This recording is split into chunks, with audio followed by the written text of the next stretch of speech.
কয়দিন থেকে জানো তো খুব শরীর খারাপ, কিন্তু কালকে খুব আনন্দে ছিলাম যে কখন সকাল হবে। তবে বুঝিনি সকাল হলে সব তোলপাড় হয়ে যাবে, সব ভেঙে যাবে।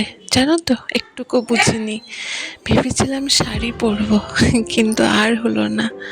তা মুখে হাসি নেই, জামাটা পরে চললাম। বাসে উঠে গেছি, বাসও ছেড়েছে। কোথায় যাচ্ছি বলো তো? যাচ্ছি বললাম মায়ের কাছে। মায়ের সাথে এই প্রথমবার পুজো দিতে যাচ্ছি। এই দেখো গেট, যে গেটটা বাস থেকে দেখা যায় সেই গেটটা আমি আজ প্রথম সামনাসামনি দেখলাম।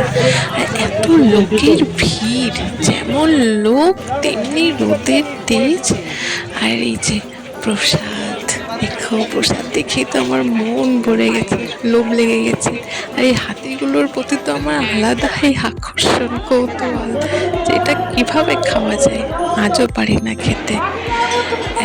আর এই যে দেখো কত মায়ের মূর্তি, আর এত লোকের ভিড়, দাঁড়ানো যাচ্ছে না। আমি শেষে মন্দিরের সামনে চলে এসেছি, এখনো সামনে যেতে পারিনি মায়ের।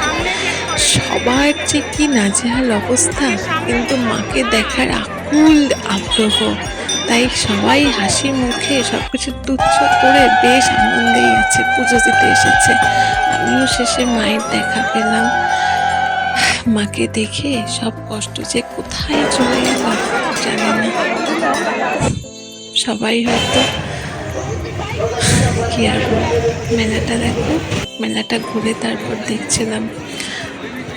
মায়ের কাছে এসে আমার মনে হলো যে সবাই যেন সমস্ত রকম খুশি আনন্দে একদম তৃপ্তি পেয়ে গেছে। মানে কারোর কোনো কিছু তো কমতি নেই, না খাওয়া দাওয়া, না জিনিস কেনা, বাচ্চাদের খেলনা, হাসি মজা আনন্দ সুখ দুঃখ কোথায় ডুবে গেছে।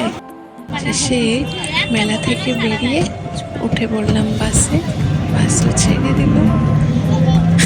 বাড়িতে আসলাম মায়ের প্রসাদ আর সাথে এই ভাপা পিঠে নিয়ে।